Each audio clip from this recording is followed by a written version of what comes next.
कौमां सारियां बरैंड नो सारे ही हजरत आदम दी औलाद नो बरल जड़ी मुसली कौम आना इन्हां दा एक अपने ही लेवल आ। 10 दिन बकी सजा ते एक बंदा मरी गया ते एक मुसली गवाह बन गया। बंदे बड़े खांदे पींदे आन, जिन्हां बंदियां दे बंदे मारे ना उन्हां दे बंदियां हुण फांसी लगना। उन्हां मुसलिया दी मिन्नतां कीतियां ब तूं यार गवाही न दे। मुसली आख्या ब मैं गवाही देनी ही देनी आ। उन्हां पहले न कोई धमकी धुमकी दित्ती, मुसली आकड़ गया। खैर उन्हें बाद बड़े लालच लाए, लाख रुपया आख्या, किला जमीन, आखिर वो मुरब्बे तो टुर गया। मुसली आख्या बिल्कुल नहीं, हूँ मैं गवाही देनी ही देनी है। उन्हें चौधरी एक मिरासी आ, उस आख्या इतनी क्यों मिन्नत करते हो, एक सज्जी सूई हुई माज मैन च दो। मुसलिया ने गवाही तो मैं रहा देना। उस आख्या तेरा दिमाग खराब आ, इतनी इतनी आफर ठुकरा रहा तो तू ही की माज नाल आदा काम हो वैसी। उन्हें आख्या एक छड़ के 2 मज्जी अपनी मर्जी नाल वाड़े चो फाद लई, तू गवाही तो रहा दे। खैर उस आख्या ठीक है तुसी चुप कर वनो।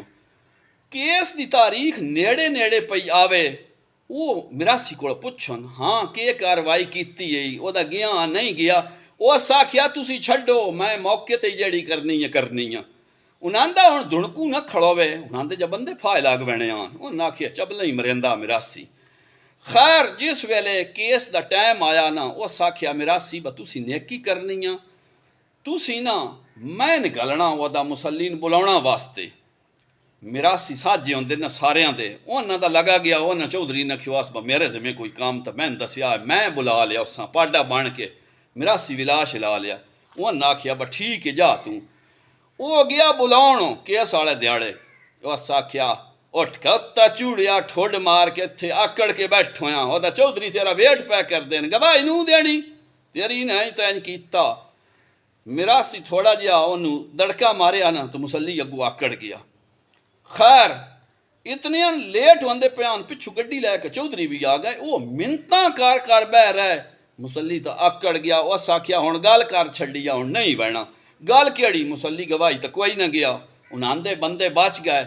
मिरासी अपना माज लैके भंगड़े मर्यादा गया। अल्लाह मियाँ दी ये लूडी कौम आ तो है बड़ी सिर फिरी, ते इन्हां तो बच कराना चाहिए। खास करके दोपहरी वीडियो चंगी लगे तो शेयर करना, हसाउण वास्ते वीडियो बनाई है, किसी कौम ते अटैक नहीं किया। लव यू हो गया तो मैनू ये दसो कि मैं कोई बाबा वां, कोई पीर हाँ, मैं मौलवी हाँ, इमाम हाँ, बस नमाज सबक पढ़ाना मेरा काम है। तो आ जो तुम चढ़े आते हो, इधरों सिर ही पीड़ होने लग पी दम कर दो, इधरों ढिड ही पीड़ होने लग पी दम कर दो, हड्डियां पीड़ कर दियां, फलान होंदा अज मझ नहीं मिलन रही, आटा लैके आ जाते दम करान, कभी दलिया लैके आ जाते दम करान।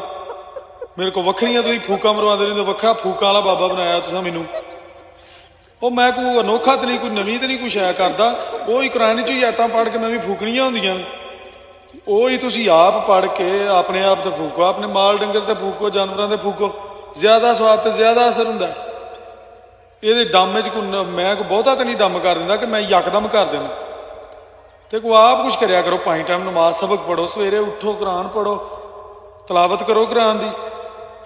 ਮੇਰੇ ਹਾਲ ਨਾ ਚੜੇ ਆਇਆ ਕਰੋ, ਮਾੜਾ ਜਿਹਾ ਜਿਹੜਾ ਵੀ ਮਸਲਾ ਹੁੰਦਾ ਮੇਰੇ ਹਾਲ ਚੜ ਆਉਂਦੇ ਹੋ ਭੱਜ ਕੇ। ਕੁਝ ਆਪਣੇ ਆਪ ਵੀ ਕਰਨਾ ਸਿੱਖੋ ਕਿ ਲਕੀਰ ਤੇ ਫਕੀਰ ਹੀ ਬਣੇ ਰਹਿਣਾ ਤੁਸੀਂ ਸਾਰੀ ਉਮਰ। ਕੋਈ ਕੰਮ ਕਰਨ ਵਾਲੇ ਕਰਿਆ ਕਰੋ।